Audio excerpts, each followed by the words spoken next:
Berbagai pendekatan konseling yang biasa digunakan oleh konselor dalam memberikan layanan konseling diantaranya yaitu psikoanalisis, konseling berpusat pribadi, konseling behavior, konseling rasional emotif behavior, konseling realitas, dan konseling ringkas berfokus solusi, serta konseling threat and pattern.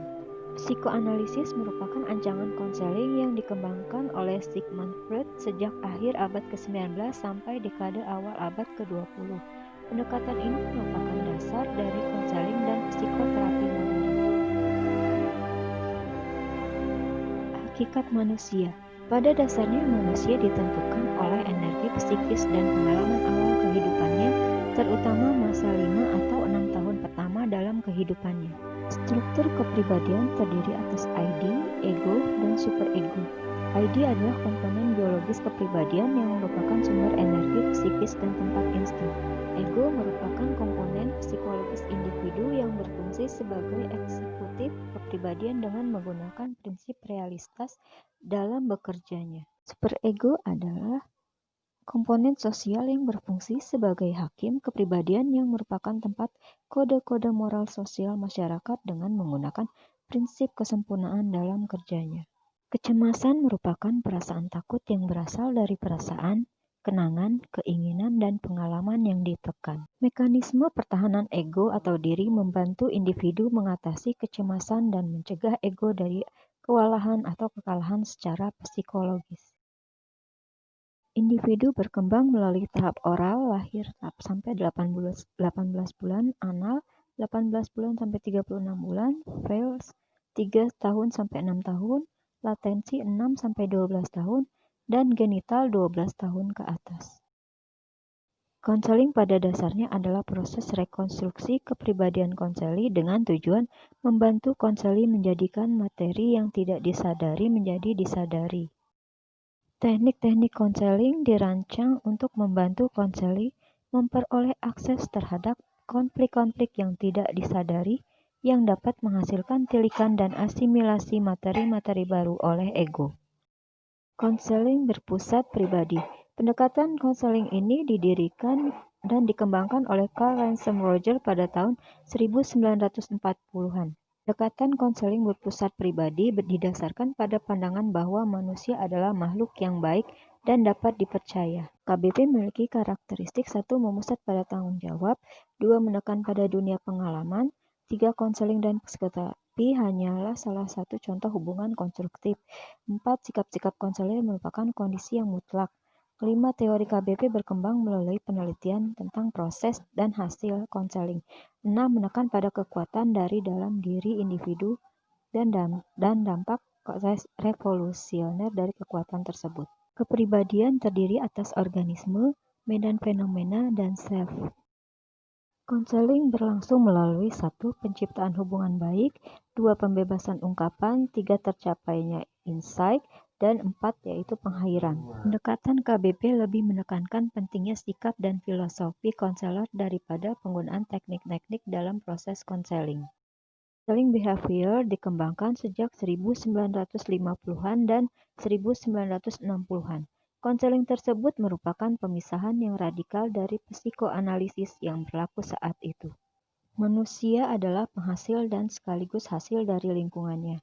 Tingkah laku manusia merupakan hasil belajar baik tingkah laku yang baik maupun yang tidak baik. Karakteristik dasar konseling behavior yaitu 1. Konseling behavior didasarkan pada prinsip-prinsip dan prosedur metode ilmiah. 2. Perilaku tidak terbatas pada tindakan terbuka. 3. Konseling behavior menangani masalah-masalah konseli. 4. Konseli yang terlibat dalam konseling behavior diharapkan untuk berperan aktif dalam melaksanakan tindakan spesifik. Yang kelima, konseling behavior mengasumsikan bahwa perubahan dapat terjadi tanpa adanya tilikan. Yang keenam, asesmen merupakan proses observasi dan suap pantau. Yang ketujuh yaitu intervensi konseling behavior disesuaikan dengan masalah spesifik konseli secara individual. Teori kepribadian yaitu diantaranya 1. Konseling behavior mengembangkan teori kepribadian. Yang kedua, tingkah laku itu merupakan hasil belajar. 3. Tingkah laku normal berkembang karena dalam interaksinya dengan lingkungan. Yang keempat, tingkah laku mahasiswa berkembang karena dalam interaksinya dengan lingkungan mendapat penguatan. Proses konseling berlangsung melalui tahap sebagai berikut. 1. Pembinaan hubungan konseling. 2. Penetapan masalah dan penempatan tujuan konseling. Yang ketiga, pemilihan teknik konseling. Yang keempat, penilaian keberhasilan. Yang kelima, pengakhiran dan tindak lanjut. Teknik konseling yang berkembang pada konseling behavior diantaranya yaitu 1. Desensitisasi sistematis. Yang kedua, teknik relaksasi. Yang ketiga, teknik flooding. Yang keempat, reinforce teknik. Yang kelima, modeling. Yang keenam, assertive training. Yang ketujuh, self-management. Yang kedelapan, behavior rehearsal. Yang ke-9, kontak. Dan yang ke-10, pekerjaan rumah.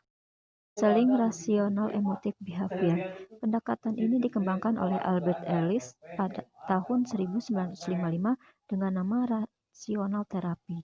Pada tahun 1961, Ellis mengubah nama pendekatannya menjadi rasional emotif behavior atau RED, dan pada tahun 1993 mengubah nama RED menjadi rasional emotif behavior therapy. Pendekatan konseling rasional emotif behavior didasarkan pada pandangan 1.